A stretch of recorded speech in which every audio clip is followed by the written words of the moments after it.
to Game 4 of the North American Regional Finals. Bryce, Frodan, take it away. All right, we are halfway done with Championship Sunday. After 3 more games, we're sending 2 players from points and 1 from management placement, while the other 5 will have to be left groveling, hoping that they could have qualified for Worlds, maybe getting an LCQ spot, depending on how things shake up. Let's check in with Rainplosion, who has just been lights out this weekend. You just kind of look at Rainplosion, and it just feels like no matter what the situation is, even if she's win streaking or lose streaking or mid streaking, it feels like she's in a good spot, or rather she's able to pull some reps out of her hat. Yeah, and Mortdog definitely has her back in this tournament, it has to be said, right? That last game, she's very low on HP, which is stylistically where she's been, and she has been she got dropped an unbelievable amount of AD items. Then she gets offered double trouble on 3-2, probably the single best augment she could get there because it gives her such clear direction and capability to do that rubber band back. Maybe she could have done that anyway. There's definitely a lot of other augments she could hit, but with weak augment selections in 3-2, I think that rubber band was probably impossible from her situation. So it worked out. She gets another first. She makes 10 gold here on 1-3. Another awesome start to this game. We also haven't talked about Executioner's Edge yet. Probably most players agree this is the strongest Mirage variant. I would expect to see some Deja in this lobby. Yeah, definitely one of them. We'll see if players like Sag can find a way to get that Deja back in. We saw Robin play Deja. We saw other people try to angle for it as well. A lot of things can be happening here as we see what happens in game number 4. Depending on the items, though, it can get a little awkward, and it looks like it is awkward. 2 vests for Rain at the moment, as well as a gold opening, so she does have a lot of money, but she only has a Bramble vest currently as a slammable item. Yeah, her opening augment selection is very interesting. We saw Soju take that metabolic accelerator. It seemed to be going very well for him, and he winds up flaming out in the lobby in 7th place. Ascension is generically strong. She does have 2 defensive components, so theoretically that synergizes well because she can stall longer and she can get some cheap free damage on her backline without itemization. She opts in that metabolic accelerator. It looks like she's going to be leaning into her comfort zone, trading HP early for econ, for item priority, and we'll see what comeback she has up her sleeve this game. Well, well, well. Rainplosion with another lose streak position. We'll see if anything happens for her to potentially come back. Probably does. We'll see as goes up against her first matchup. A couple people leveling, see whether or not they can contest for a streak, but Soju also has a gold opener with metabolic, although you can see the differences in the bench. Soju has 3 items and able to make 10. Rain's been making 10 for a couple of rounds now, able to hold that many more units. That being said, Soju does have better components to play around. He has bow, tier, and glove, which is actually very quietly one of the most flexible ways you can itemize early game with your damage sources. Gets a near victory, which is actually pretty ideal for Rain because she heals right back to 100. Yeah, that's way better for Rain than it is for Soju. Both of them are playing to intentionally lose streak. They wind up playing against each other in the first fight, and it is a perfect fight for Rainplosion. Her board definitely not capable of killing 2 units against most boards. It's a perfect loss for Rain. She maintains 100 HP. It's the rare situation we actually have 5 players at 100 HP on 2-2. Checking in with Sag, a player that coming into this weekend, it felt like pretty much Bryce Esports Law Blum was the only person who truly believed in him, as well as all of his friends in the competitive TFT Discord server. And Sag has not really put it together for a big first 3 games, just in 7th place. His AVP is in the dumps right now at 4.67 heading into today. So he's not qualifying for Worlds unless he's able to do it the hard way, which is top 2 in points. What are some of the things that are key to success for this game, Bryce? So he's got the early tank itemization, opts into the Bramble vest, so he's going to go Bramble Declaw instead of a Gargoyle Stone play, which I think more people in the field would do. Sag is one of the only players in the field left where Deja is the core part of his game plan. In particular, likes playing around the Guardian variation of Dejin with these tank items early. I very much expect him to go in that direction on the Executioner Mirage, which, as we said, is one of the stronger variants. So he's going to be trying to lose streak early, hoping for an early Deja, early Itis, as we've certainly seen time and time again throughout this field. And if he can get that going, if he can get a prep recap or get those units prepped, then he could be in a really great position. We also see in the lower right-hand corner that he has 0% of his games lost streaking at 2-7, which is really interesting. This is a guy who really prioritizes preserving HP at all costs. I think he's theoretically fine lose streaking as long as he's killing units, but he's not prioritizing lose streaking at the expense of playing a strong enough board to kill units, preserve HP, and get into those mid-game situations in which he wants to be. Yep, that sounds about right. As right now he's still playing that Astrals opening to get that gold. Astrals have very much taken a step back from where they were at the beginning of the set, being the dominant opener. Now they're a solid opener if you have the spot for it, meaning you have 2 stars, you have the synergies, and you have a couple of items that really go well with the specific champions that you're pairing them with. As he does go up against Kyvix, having Exiles opening and able to get a convincing victory. Kyvix is just playing good boards early, and again, his boards are kind of weird. He's playing Jax, Vladimir, and Zeri, which I believe have a total of 0 trait overlap. He's just playing good boards. Yeah, his augment might not be built differently, but this man is built differently. He is very happy to play whatever the combination of strongest units are available to him. Taking a look at the augments for the first time, we've already talked about the 2 metabolic accelerators. Goobum's the other player opting for a more econ-oriented augment in trade sector. And then we have 2 players on prep, Sag and Liquid Kurum X, Kyvix with Exiles, and then Prestivant with Beastin. We talked a lot about the options for Beastin yesterday. We'll have to see what Prestivant's start is to figure out where he might be leaning with that augment. Yeah, kind of awkward. He has a cloak. Not really what you necessarily want, but Cloak has been slowly but surely moving its way up.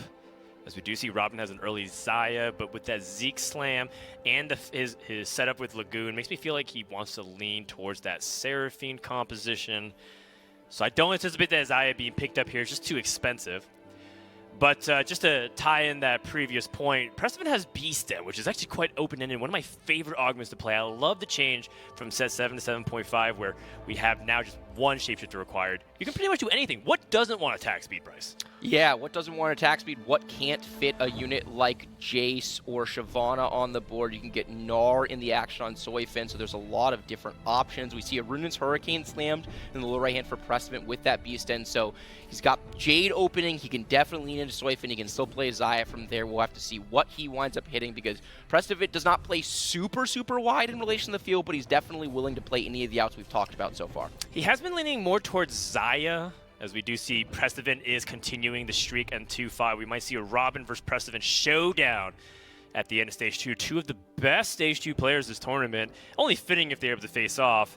A little bit ironic that Robin has had the Zaya in the shops, like, oh, maybe Prestovit wants something like this.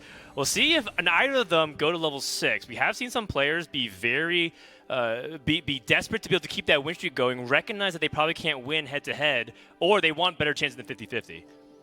Yeah, and he's deciding between playing this whole. He Level does 6. go to 6. He does it. He does it at the last second, so Prestovit can't respond. And he does play Prestovit here. Prestovit making 30 gold. Robin making 0 gold. Will he be able to maintain the streak? It looks like he will. Yeah. In fact, now that I have a chance to look at this board, I feel like Robin is just playing too conservatively here. I'm pretty sure he smashes Prestovit in a head-to-head level 5 fight. He has multiple additional upgrades. I find it very hard to believe that he needed to level to 6 to win this matchup, but the mental damage that he did to Prestovit cannot be calculated. Whoa, also the actual player damage, too. True. Leveling. It's funny that he's conservative. I interpret that as aggressive because he wants to pressure Prestovit and the rest of the lobby. Anyone who's facing Robin will be taking a bunch of damage. So, Prestovit on the other end, it's not that big of a deal. Like you said, he has 30 gold. That's actually quite a lot for that point in the game. And I think that explains it because there's 2 metabolic players. Maybe his board was actually quite fraudulent. That's why Preston didn't push 6. He's like, heck, if I push 6, I'm still not winning. I probably have a 1% chance to get that dub. Yeah, I mean, if he hadn't played Kyvix yet, he might have lost to Kyvix's level 5 board That's on true. level 6, right? Pressman's board is omega fake in that situation.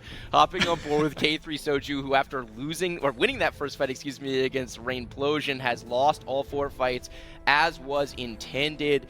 He has strong itemization that looks to me like it might lean towards Deja, but with that Hand of Justice with the Jade opening, he can easily slam a Rage Blade and flex between what he hits in the Deja or the Soyfin line. Yeah, I think you said Jaza. I was like, wow, is that what Jade and Deja plays? It's like Soyfin. Yeah, that's right. Well, the items here are also very open-ended. You know, you can make that Edge of Night and Rage Blade and Hodge, which is very powerful in Volibear in particular. So I wonder if that's what he's thinking about. Also could think about, you know, Gunblade. You mentioned Executioner and Deja, how it's so popular. People still love playing a lot of Gunblade, even if it's something that's very front-loaded, like the Executioner damage.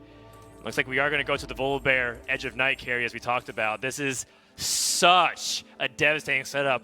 Heads up play here from Soju as well. He's not throwing in just a random unit. He's playing a second Karma because every star level of a Dragonmancer will raise that Volibear that much more. And it is bear hug time as we see all these units are focusing on Volibear, but he is trying to go in, and that AoE damage is crushing through the backline now, and doesn't seem like there's much Kerm can do. This unit is not fair. The 3-item Volibear, even at 1 star with the Dragonmancer buff, just That's a 5v6. Disgusting amounts of damage. It's an easy fight win there for Soju. Meanwhile, in the lower hand corner, we have a Vladimir busting up Liquid Robin's win streak, so our only remaining win streaker in this game is Kyvix at 98 HP. Oh dear, Goobum's rolled to 0, and he has a Zippy 2 as we have a Prismatic Augment at 3-2. Okay, so we have a Prismatic Augment in the hopper for all of these players. Looking at K3 Soju's spot, I think that all of these augments are roughly terrible, and I am very interested in re-rolling from this spot. Is there anything that I am overlooking on this current slate of options? You could build different. So, Dragonmancer Crown, if you pick it up at this juncture of the game, but it actually does have synergy with Metabolic in the form if you want to like lose streak, reroll Dragonmancers, or go fast A for Dragonmancers. The problem is I think Soju's items have been committed already. So he does choose to reroll, and now he has a choice of 1 Thieves Gloves or 2. What do you think? I vote 2. As I mentioned previously, I have learned everything I know about math from Kiyun, and I am extremely confident in this situation. No level. No level. I wonder if that was on purpose or if it was just that it took him so long to make that augment decision he couldn't get it off, but he's going up against Rainplosion here, who has rolled some gold, has stabilized a Kai'Sa in the backline, maybe looking at Kai'Sa reroll as an option. She has actually 5 copies of Kai'Sa. We've seen her played a couple times this tournament. She's actually top 2'd every single time that she has played Kai'Sa reroll so far, so we could call that a comfort pick to be sure. You know, it's a greedy play to not level. Soju could probably pitch it as an intentional decision. I don't think that's an intentional decision, but he has Metabolic Accelerator, so it's not the worst. Also, the health totals are a little bit dubious enough where it still might give him a 2nd round draft pick coming up on the carousel.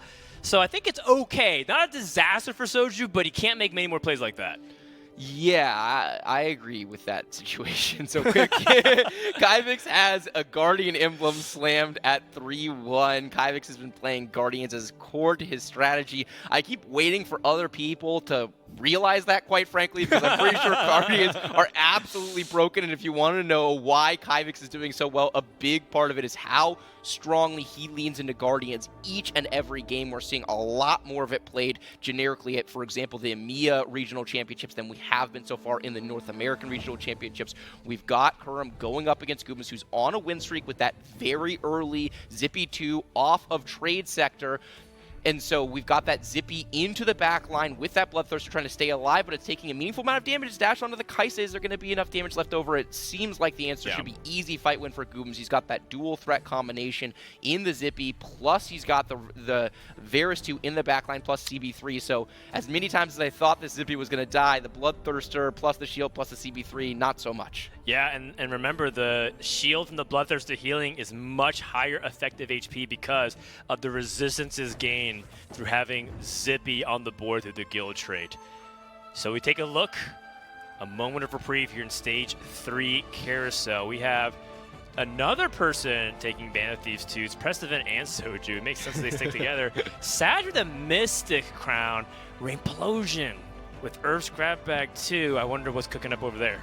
I'm assuming it's a Dragonmancer emblem and that she's leaning into Kaisa. One thing I don't know is how well that composition plays when you have no combat augments like she does, so we'll have to see where that goes.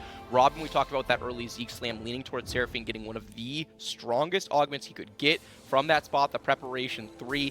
Speaking of preparation, we have the Team Liquid brothers on the same line. Both of them have been playing so much Seraphine this entire tournament. It's what got them here, and they are contesting each other once again on that line, rolling past other units, very clearly committed to this line, trying to get some upgrades, just trying to get units prepped as well so that he can hit his big power spike that he's going to need on the top half of Stage 4. It's the most linear that Curran's ever played a tournament. Usually he wants to be open to a bunch of different lines, but in his own words, he doesn't know what else to play that's consistent based off his core strategy. And he's executing it. I mean, heck, Milk got third at Worlds playing like this. And if Curran can master this line and show you the way, he will be one of those players trying to reclaim that championship throne. But can he find a way to be more consistent in a spot where he's not able to hit that Graves 2? Last time, previously, when he was rolling this deep on 7, he already had Graves 2 by like 20 gold left. This is a game where it looks like he's struggling way more, and despite the fact that his setup is pretty good, right? He has preparation, he's got a lot of the units, he's had Lagoon rolling early. This looks like a bad position here for Kurm-X. Yeah, Kurm goes bot 4 from here a huge percentage of the time. He's really low on HP at 45. He doesn't have a lot of the core units that you would need. He's got a pair of Pantheons, but no Graves, like you said. That's the primary carry of this composition. The items are pretty good. The augments are pretty good, but that's as far as we can go. He's lacking the core units to put this composition together, and you were making fun of this line yesterday because of its lack of flexibility. We did see Goobums innovate by hitting an Asol on 7 and playing around Asol as the primary carry as opposed to Graves, but no Asols, no Graves, no real meaningful carry options here for Liquid's Kurm-X. I mean, I was memeing the flex part of it. We were labeling the graphics Seraphine Graves flex, which is amusing in itself. That's neither here nor there. The big gem activates, and with 50 gold plus for Kyvix, that is going to be huge amount of damage. Whether or not this Deja can clean it up through one Wind Blast is not able to get the job done, so not a bad loss here for Kurm-X. But still, he wants to stop losing pretty soon. And it's this position that he's not unused to. He's actually been playing from behind quite often, but like you said, he's being contested by another person who's in danger of holding hand 7-8. And Robin is rolling down right now, trying to get some of these units and trying to get them prepped. It's double whammy. He needs the prep stacks on them, and he also would love to be able to take them out of the pool before Kurm is rolling for them. Joining Prestivan's board on our main screen, we have a Jade line pretty clearly. This is the only real unit that he's holding and playing towards, so it seems unlikely to be Xayah from here. Some pretty good items drop in this situation. He gets a sword and a cloak, which could be BT. He's already got a Runin's Hurricane. He could go Titans and a Siphon in the shop as well. This is going very well for Prestivan. We're not all the way to stability, but is this board strong enough to be able to get to level 8?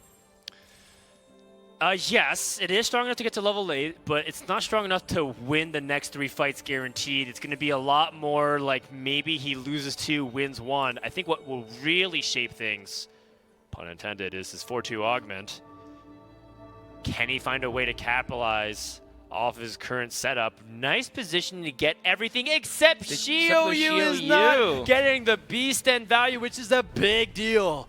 Yeah, it's basically a Zeke's worth of value that he could be getting onto his Shio Yu, his secondary carry in the situation. The Siphon is into the backline, onto this Varus right away. So this Siphon has been getting coached up by Prestivan on the sidelines. This is not the idiot Siphon we're used to seeing. It is doing a meaningful amount of work in this backline. The Varus is down. The Zippy is already down. It's going to be an easy fight win. First fight secured for Prestivan, and this is exactly what he needs at 62 HP. If he's able to win 1 out of the next 2 fights, or even 2 out of the next 2 fights, go all in on 4-5, hit his core upgrades, and he should be in excellent position to top 4 this game, maybe even play for the first, although that tends to be hard from the Soyfin line. Oh my gosh. Oh, he's going early. He gets Ascension. He's going to 4-2 it. at level A. He might be just leveling just to play the Silas, which I think is not a bad call, because he can still make 30 gold if he sells the rest of his board, or rather his bench. Not his board, don't sell your board! Sell the rest of his bench, excuse me. Kurum comes up with a Graves 2 out of thin air on the lower right-hand corner. You called him the Graves Whisperer last game, and he is maintaining that reputation. Meanwhile, Prestivan elects to roll some of his gold instead of making 30. He picks up a Shio Year pair. He opts to play the Yasuo, so he's going to have some extra CC, maybe a little bit of chip damage, instead of going for that Silas on this board, and he's going to say, this is good enough for now. I think he's really valuing trying to protect that win streak, but if Kurumex is the Graves Whisperer, then Kyvix is the Deja Whisperer. It feels like every time we look at this man's board, he has an early Deja. In this case, a very early Deja. 2 on 4-2, level 8, 20 gold. Kyvix once again hits the exact unit he's looking for his core strategy. I don't know how he does it. I have no idea how he does it, but he's executing it to perfection. He has this Deja. Now, that being said, Deja seems to be taking a long time killing this Gnar too. I wonder if it's any combination of dodges or just a raw Jade HP. So Kyvix was hoping to streak throughout this stage with a large amount of gold under the big gem, not able to get it done. So we'll see what ends up happening there as Prestivan's currently on a win streak. Let's hop on board with K3 Soju, who finds an Aurelion Soul in the shop. We talk about being contested by your friends. The Team Liquid players are fighting each other for Seraphine. Soju and P-God, big and lil bro, fighting over Jade Soifin right now. Is there any room for pivot here? You would love to be able to play around this Aurelion Soul because it's the single strongest carry in the game. He has a Hand of Justice, a Death Cap, and an Edge of Night, which is actually quite good on Aurelion Soul because if anything gets access to it, it can re-aggro and does so much damage in the late stages of the fight with those Ascended Black Holes. But with the Knife's Edge 2 selected, I feel like he's just hard committed into the standard version of this tree. His friend Prestivan has already been pulling some of these core units out of the pool. I expect Soju to take big damage here as Prestivan looks to maintain his win streak. Prestivan goes early on 4-2. Soju's going to be all-inning next turn. Will he be able to hit these contested units? And we'll be doing it in time. You know, one thing about Soju is that he's been just a little bit slow on the gun for these things. He needs to move fast. We know he's capable of it because he doesn't have much time left as Kurum gets a very important win over Goobums, who's been taking a couple of losses here as he is also greeting. We're about to see some fireworks on 4-5. Many players will be rolling down. Yeah, many players will be rolling down as we take a look at these last set of augments. Rainplosion grabs an Axie Mark, so she is going to have a very strong combat power augment for her theoretical Kaisa 3. We see Kurum and Robin both getting cybernetic uplink 2. Did Team Liquid PayPal Mortog? What is happening here? I mean, maybe, but they still have to outlast a lot of the high power comps that are about to get online. This might be some of the closest HP separation we've had from top to bottom. No one's completely almost dead here at the end of stage 4. As we hop on board with Soju and see what he's able to pick up. Finds one Shio, one Siphon. So he's paired up on his dragons, but not much more gold to roll. Can he find any 2 stars, or he's going to be stuck in Pair Central? Pair Central seems to be it for the time being. Not enough time left in this round for Soju to really continue to roll. We get some last rolls, and he does get that Jax 2 in. So we've gone from 1 upgraded unit on our board to 2 upgraded units on our board, going up against Kurumex, who has that upgraded Graves, the upgraded Pantheon, the upgraded Seraphine. All the core units here really online. Only 1 damage item onto this Graves, though, and no Edge of Night. So if the Siphon RNG goes Soju's way, maybe this fight, but it doesn't look like it. This Seraphine shielding, all this additional damage coming out from the entirety of Kurum's composition, which has amazing augments to complement his upgrades. So Soju takes a big loss here in this fight. Man, I don't know how Kurum's doing it, but once again, able to conjure up Graves 2 and start that win streak from 7, as now he improves to 5th place. Soju still not able to hit either of his 2 stars for his valuable dragon. Even Jay's having 2 items. And the fact is, Soju's board is nearly all 1 star across the board. I expect him to lose the next fight. And because he doesn't have much gold left, he won't be able to, 1, roll much on Treasure Dragon. And Soju already takes Treasure Dragon quite early. And 2, that just means that he won't even be able to hit the dragons. It's not even likely to hit them because he's contested. Yeah, and here we look at Saj's board, who did also in the line with a Siphon 2 and a Shiho U2, so we have at least 3 Siphon players. We've talked about this before. When you get in these dragon contested lines, oftentimes there's some haves and have-nots, and Soju is in real danger of being one of the have-nots. Soju's board's actually performing quite well, even with the 2 upgraded dragons on Saj's side. The itemization from Saj is just not very strong. Most people think that you need to be itemizing on a core level or a primary level the Siphon, because it's just a much stronger, more consistent carry right now than that Shiho U is. So even though Saj has the upgrades, Soju has the fight win. Yeah, Saj is really hoping for Treasure Dragon. It's a Chaos Treasure Dragon, which means you're unlikely to get exactly what you are looking for. You have to get a little more creative. What does Goobums want here? I kind of liked that Deathcap Morello option. We see Rain rolling in the low right-hand corner. She actually still short on Kai'Sa's, but there it is, the Kai'Sa 3, the massive hit for Rain. Goobums opts into a Dice and a Dummy. It will be interesting to see how he chooses to use this. Shyvana! And he didn't even use the Dice. I figured that was a Dice roll, but it wasn't. It was just the perfect roll. Hits the Shyvana and the Xayah 2 here. What an amazing hit for Goobums in this situation. Yeah, and does he have the Rakan for the 6 Rage Wing? He does. And so all the pieces are in place, but he does lack a noticeable amount of frontline upgrades. How does he want to utilize his dice? Is he going to use it on some of the Rage Wing units? Does he want to use it on the Jace to try to get the 2-star Jace immediately? Also, he's playing 5 Swift Shot, by the way, purposely leaving out Sejuani, hoping that that target dummy can do what Sejuani will help him do anyways. As he's going up against Soju, who, surprise, surprise, still stuck on a pair of his dragons and Jace.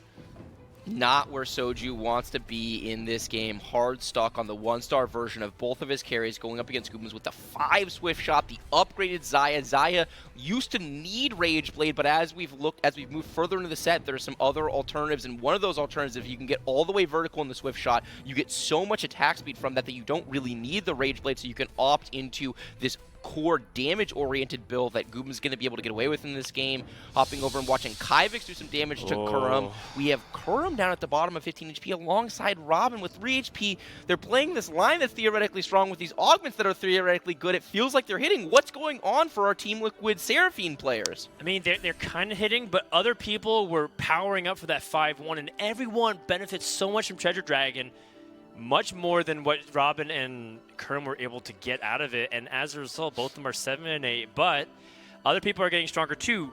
Soju hit Siphon 3, or Siphon 2 rather. Rayplosion hit Volibear 3.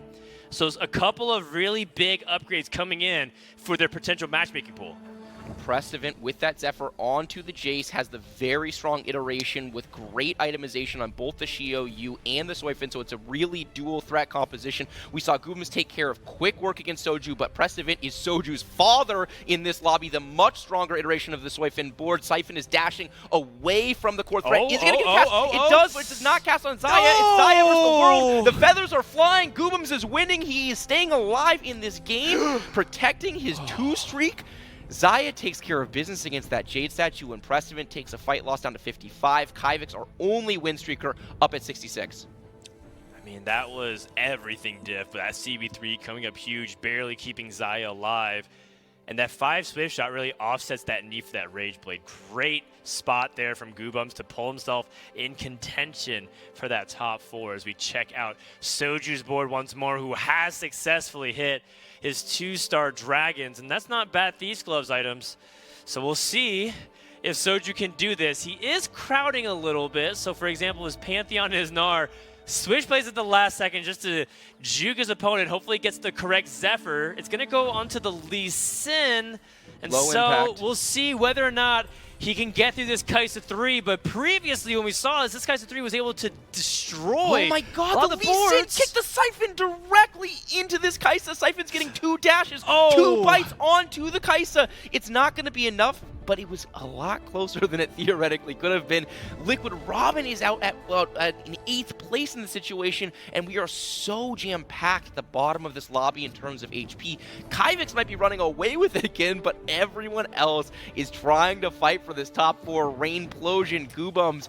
Kurum X, and Soju all between 12 and 16 HP as we head into the Stage 5 carousel. It might come down to things like that metabolic accelerator for Rainplosion and Soju for extra placements here.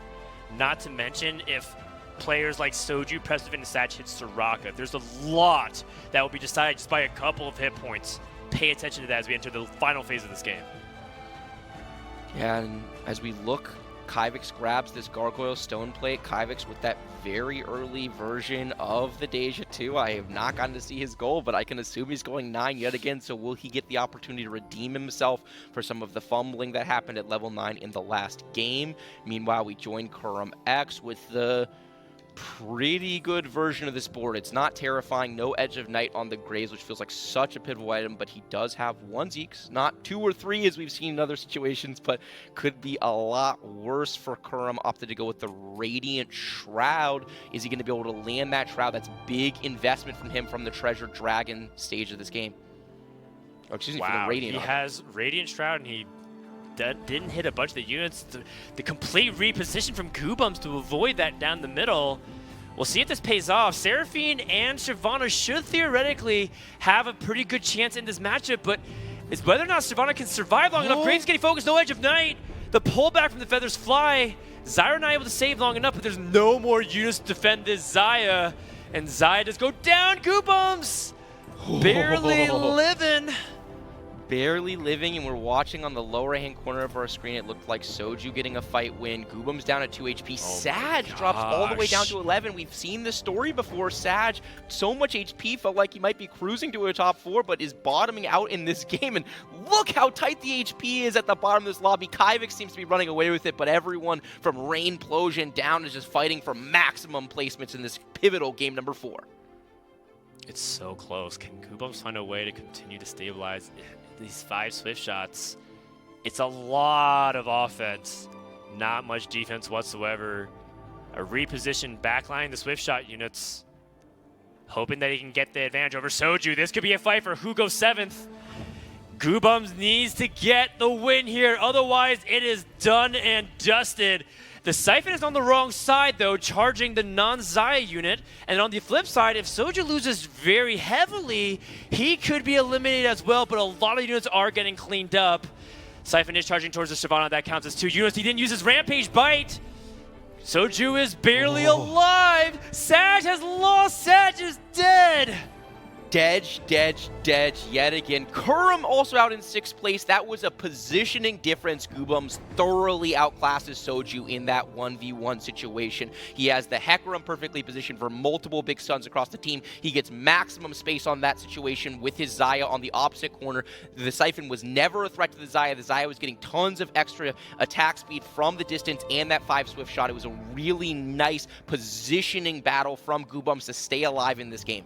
I mean, this is where all the thinnest margins mattered. If Goobums lost by a single additional unit at any point of the first 30 minutes of this game, he would have been 8th a long time ago. But he's able to barely bring it back. On the other side, Kyvix. I mean, the Deja Whisper is back at it again. He's ready to go to 9. But more importantly, he doesn't need to rush. Just because he has the goal to go to 9 doesn't mean that he should.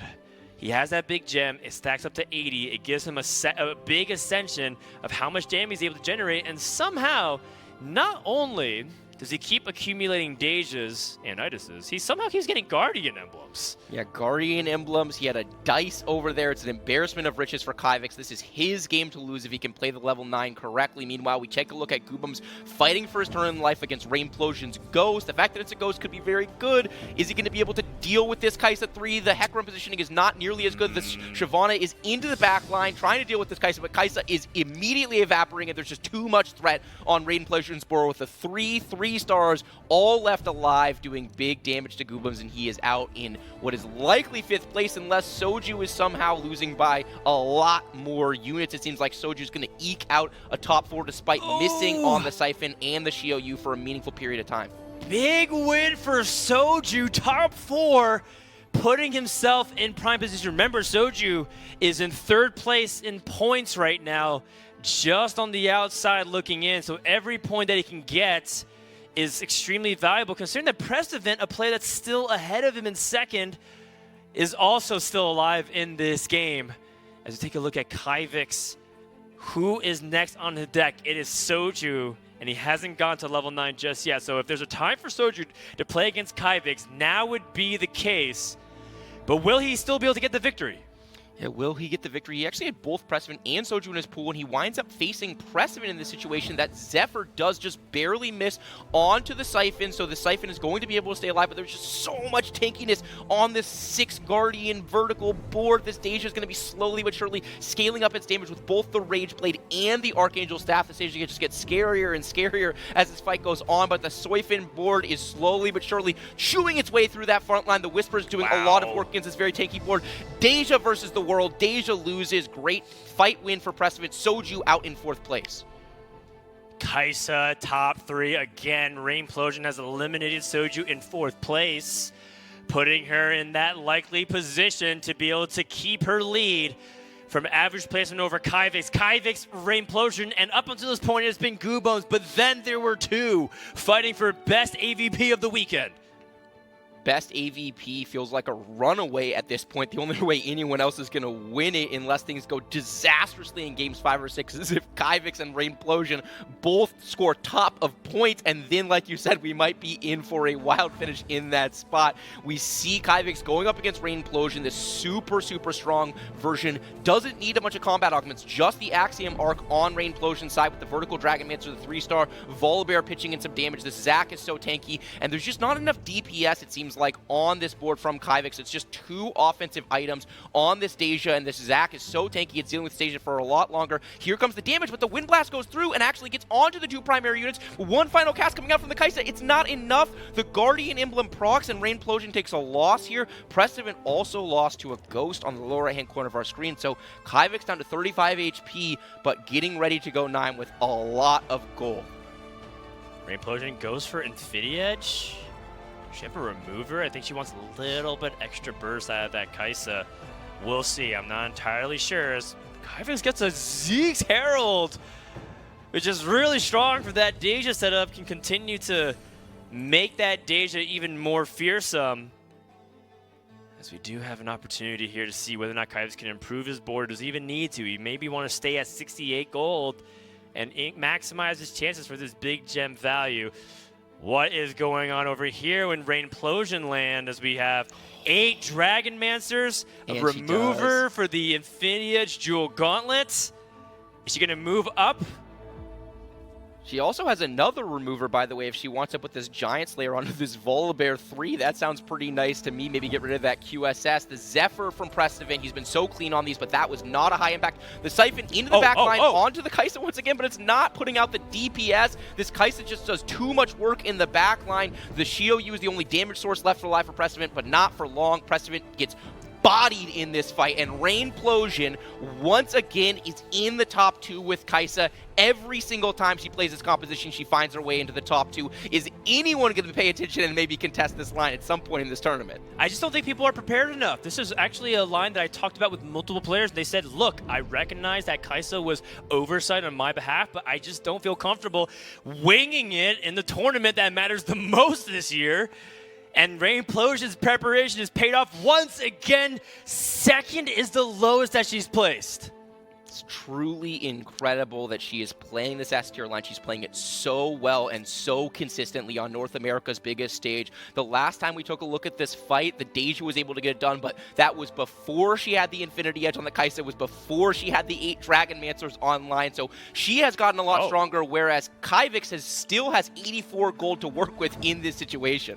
Kyvix ends up going for a swap away from the Zeeks, and this way he'll be focusing not on the Zac with the Dragon's Call, so that's a very good last-second swap from Kyvix. The Temper Fate does lock down the backline as the Lee Sin does end up kicking the ice, but here comes the gold, the big gem, and the Ascension. Kaisa is also going to be able to focus onto the Deja because the Itis is off in no man's land. What are you doing in the top left? End up being able to rush in just in time to absorb some of the title burst. So tanky. So tanky, so much damage, but we are going to stage 7 to determine who's going to get this victory. Yeah, and we've seen Kyvix in the situation before, trying to decide between maximizing the value from a Shimmer Scale item at level 9 versus trying to go for some of these Omega capped out boards. It looks like he's full committed onto staying on this board, does not seem particularly interested in pivoting to other Dragon board. More generally, you see him passing Terra, passing other units. It feels like with his itemization, he doesn't have a lot of options here, which makes a lot of sense to me, but can he get that Itis 3? He's got a loaded dice over on the bench to go along with 5 copies of this Itis. Well, the good news is that loaded dice is not too bad for us, considering a lot of Guardians are lower cost, and he's at level 9, but it is a little bit awkward because it also counts dragons, and dragons are very common at level 9 for the most part. So your loaded dice odds are not great. Looks like he's just going to stop here. He does have 2 lives to give. I think he can take a small/medium loss here at stage 7-1 and send it to 7-2 if he needs.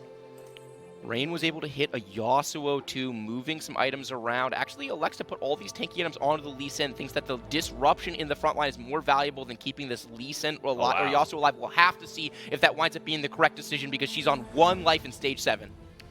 Well, let's see if it's enough. This could be the last fight of this match. Can Rain put it away? Kai'Sa's working on things like the target dummy while Deja is working on the non-tank units, which is excellent for Kyvix so far. Everything's looking good. Rakan does taunt, and Itis is there right now in a better position than it was previously, but once again, move to the top right. Does Kai'Sa move? Oh my god, Temper Fate able to get it done, and that should do it. Kyvix able to strike back, going tit for tat, saying, Rain, you're not the only star of this competition. Underdogs no more. It is time we put that narrative to bed. Kyvix and Rainplosion have been the 2 most consistent players from start to almost finish of this tournament.